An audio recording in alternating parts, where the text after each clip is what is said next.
Hello, all my dear students. Today we are going to study on Cost and Works Accounting 3 from TYB Com, chapter number 3, Uniform Costing and Interfirm Comparison. Therein, the topic we are going to discuss is Uniform Cost Manual. So let us understand about the concepts of Uniform Cost Manual.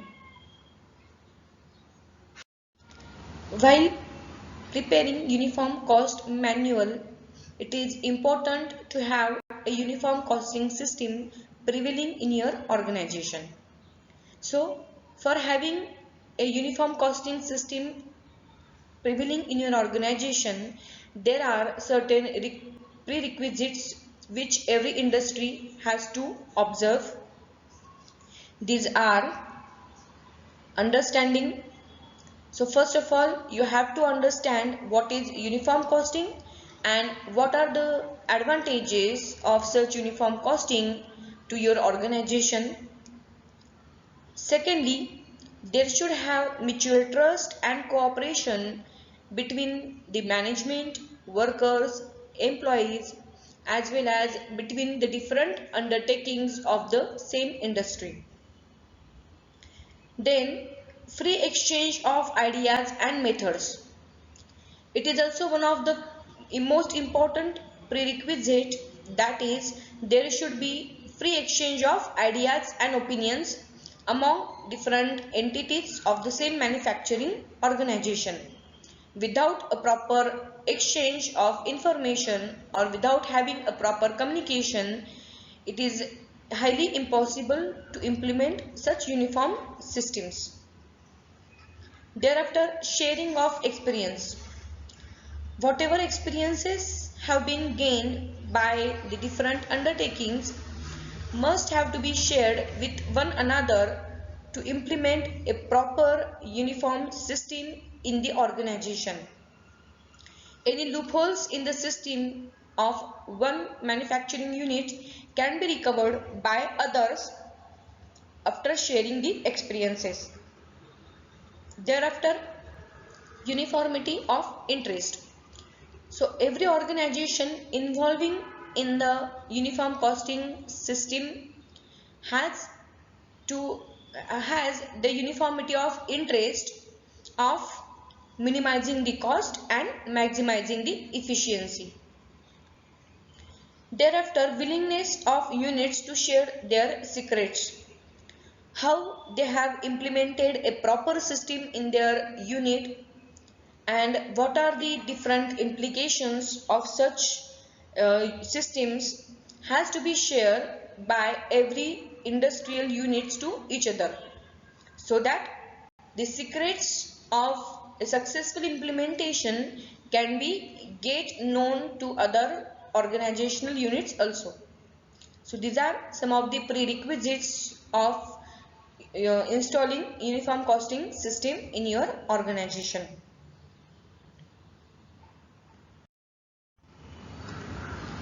Thereafter, the next prerequisite is basic similarity in the organization.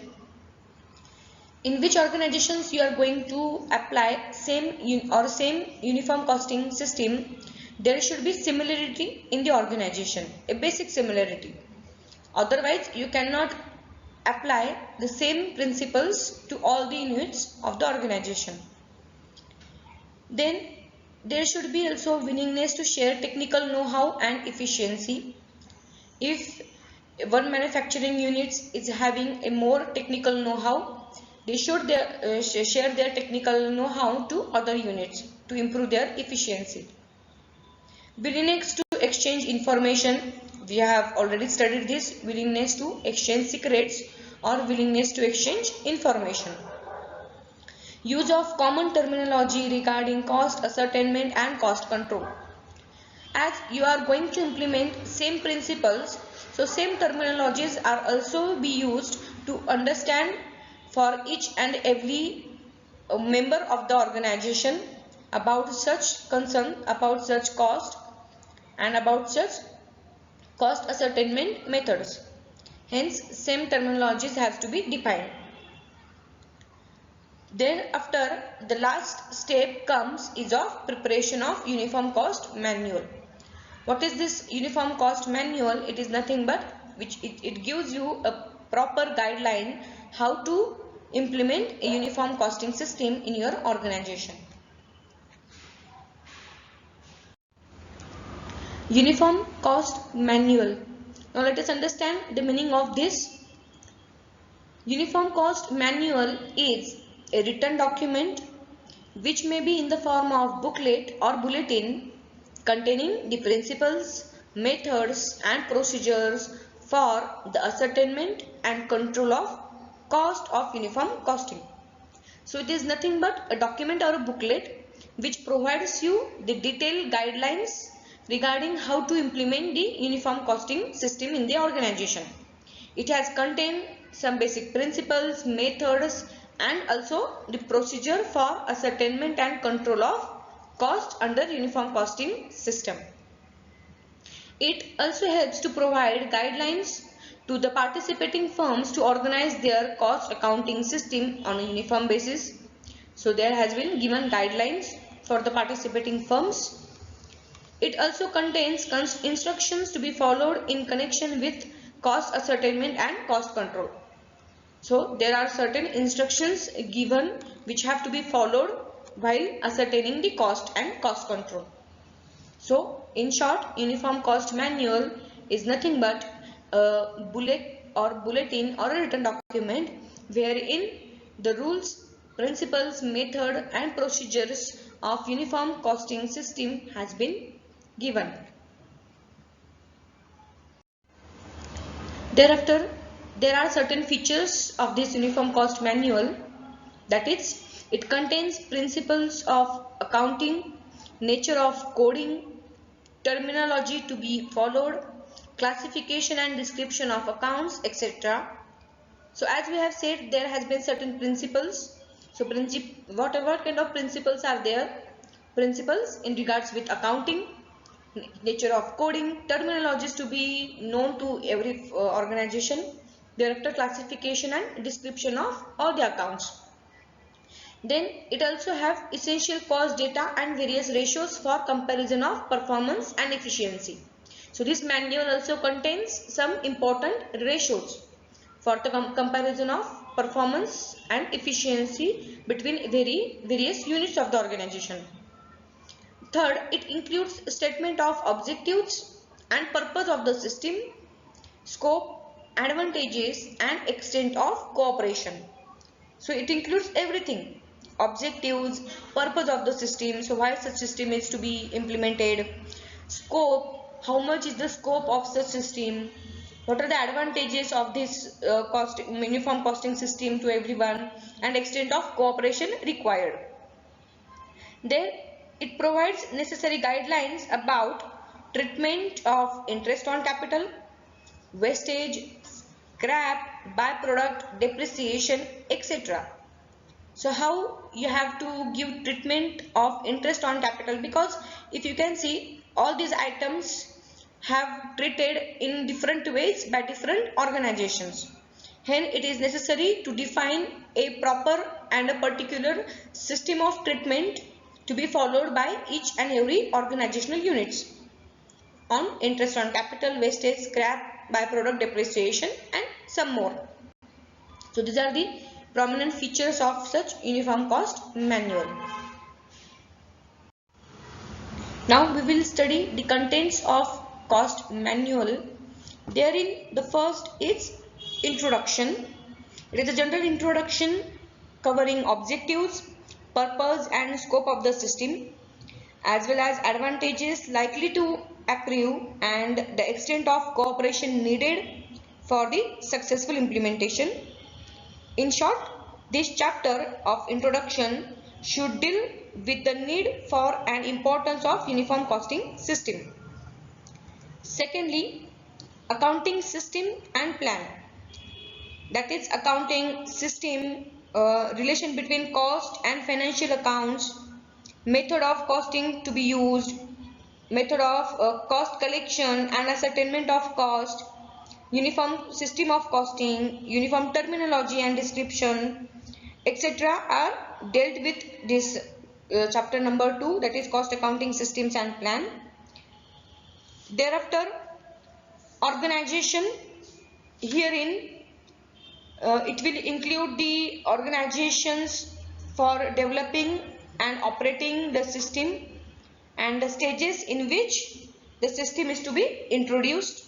So for different organizations, different stages are given. So it should be stated very clearly together with the function, duties and responsibilities in the uniform cost manual.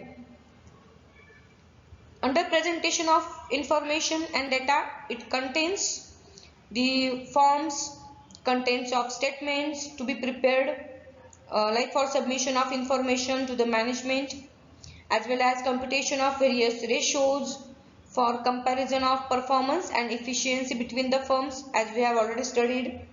So in short, this chapter should deal with the number of reports, their formats, frequency and contents, etc. The next chapter, that is control, essentially have details regarding control of inventory, control of labor and maybe control of overheads, etc. And the last, that is miscellaneous information. It regards with the matter which would include treatment of like depreciation, interest on capital, wastage, scrap, like byproduct, joint products, etc. So the participating firms must have to prepare their scheme of uniform costing according to these chapters like introduction, accounting system and plan, organization, presentation of information, control and miscellaneous information.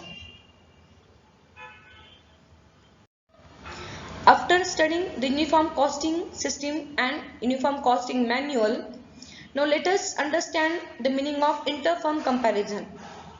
What is the basic of using uniform costing system is the comparison, which is known as inter-firm comparison. What is it? The comparison of one business with another businesses in the same trade or same industry. So inter-firm comparison is nothing but the comparison of one business with another business in the same trade or industry. That should be noted, in the same trade or industry. That means from the same industry, all the organizations or all the units are get compared. Secondly, it involves comparison of performances, efficiencies, cost and profits of various firms in an industry. So comparison means comparison of what? Comparison of performances, comparison of efficiencies, cost and profits. Thereafter, such a comparison will be possible where uniform costing system is in operation. So if you have to make inter-firm comparison, there must be a prerequisite of implementation of uniform costing system in the organization. Now what are the objectives of such inter-firm comparison? The objectives may cover identifying weak spots. Why we compare our organization with another organization is to identify our weak areas or weak spots, because if we have not found out our weak areas or weak spots, we cannot try to improve our organization's efficiency. Hence, it is necessary to identify the weak areas. Thereafter, identifying ineconomises where there has been growing more competition, and if you have producing your product at a very higher cost, then why such ineconomises are there? Why you have to produce your product at such a higher cost? It also required to be find out. Thereafter, comparative achievements for taking corrective actions. If you make proper comparison of one organization with another, it helps to take some corrective actions in regards with the profits, in regards with the cost. It also helps to improve profitability position. So inter-firm comparison helps the management to improve the profitability of the organization by comparing with another organization. And lastly, to challenge the standards. So the standards which have been set up by one organization according to their own experiences can be get challenged with that of another standards of the same industrial units. So you can also have a chance to revise your standards. So these are the basic objectives behind inter-firm comparison, because you have to find out your weak areas, you have to find out the economises in the operations, you have to compare your achievements with one another, you have to improve your profitability position, and also you have to revise your standards. Now, how to follow this inter-firm comparison? The procedure is like this. Firstly, the participating firms should submit figures periodically to a central organization. Secondly, a complete analysis of organization, their layout, production methods, type, extent of mechanization, accounting plan and method has been done. A performance standard and norms should be established, and on that basis a set of factors for comparison and analysis should be chosen, like ratios, etc., and to initiate the effect of divergence among different units. So what are the differences between various units has to be also be ascertained. So this is what about the small procedure regarding inter-firm comparison. Now what are the advantages of the inter-firm comparison? Like, it improves the productivity of labor, usage of materials and utilization of capacity, as it assures minimum wastages, so it can improve the productivity of different resources of the organization. Thereafter, it facilitates research and development activity in the company. It promotes standardization of materials, labor operations and equipments. Works as a tool for cost control. So very basic importance of such systems are cost control. So it also works as a cost control mechanism. It also facilitates export promotion. After advantages, there are certain limitations of this inter-firm comparison as well. These are: first, if ratios are improperly computed, they may give wrong results. The ratios which we have chosen as a basis for comparison, and if they are not properly computed, they may give wrong results of performance between the different organizations. Secondly, difference in the nature and size of the member firms, as we have said, because there has been a very drastic difference between the size of organization, their culture, their nature of operations. It is difficult to compare between such organizations. Third, suitable basis for comparison may not be available. Only ratios cannot define each and every concern of the organization, so it cannot be called as suitable basis for comparison. Thereafter, fear of loss of secret information is also there in the minds of different industrial units participating in the inter-firm comparison, and they may not be ready to disclose information of production and cost. So these are some limitations of inter-firm comparison.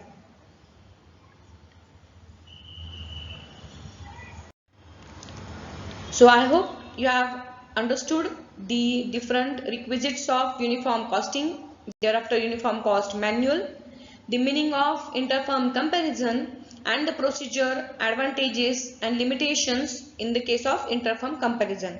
Thank you, all of you.